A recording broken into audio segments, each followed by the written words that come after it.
ஓம் முருகா போற்றி, கந்தா கடம்பா கதிர்வேலா கார்த்திகேயா பழனியாண்டவா திருச்செந்தூரா போற்றி.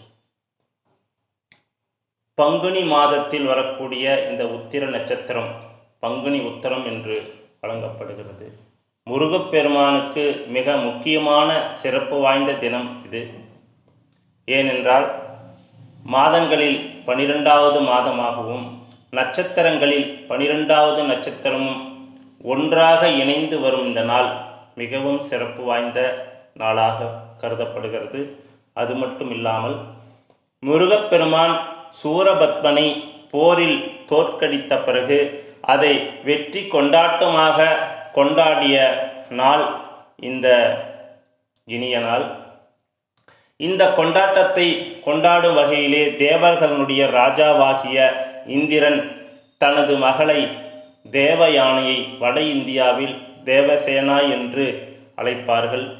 இந்த தேவசேனாவை முருகப்பெருமானுக்கு வெற்றி பரிசாக தேவர்கள் முன்னிலையில் முருகப்பெருமானின் புனித தலங்களில் 6 படை வீடுகளில் ஒன்றான திருப்பரங்குன்றத்தில் திருமணம் செய்து கொடுத்த இந்த நாள், முருகப்பெருமான் திருமணம் முடித்த இந்த நாள் மிக சிறப்பு வாய்ந்ததாக கருதப்படுகிறது. இந்த நாளிலே திருமண தடை நீங்கும், திருமண வரம் வேண்டுகின்றவர்களுக்கு திருமணம் விரைவில் நடைபெறும். இது மட்டுமல்லாமல் நாம் வேண்டுகின்ற அனைத்து வகையான வேண்டுதல்களும் நிறைவேறும்.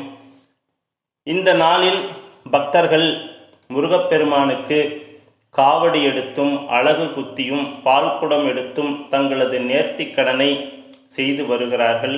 இந்த நாளில் மட்டுமில்ல, பங்குனி மாதம் ஆரம்பிக்கின்ற முதல் நாளிலிருந்தே பக்தர்கள் விரதமிருந்து காவடி எடுத்தும் பால்குடம் எடுத்தும் தன்னுடைய நேர்த்திக் கடனை பக்தியுடன் செய்து வருகிறார்கள். இப்படி பக்தியுடன் வேண்டி என்ற அனைத்து வேண்டுதல்களும் நிறைவேறும் என்பது காலங்காலமாக கருதப்பட்டு வரும் ஒரு ஐதீகம்.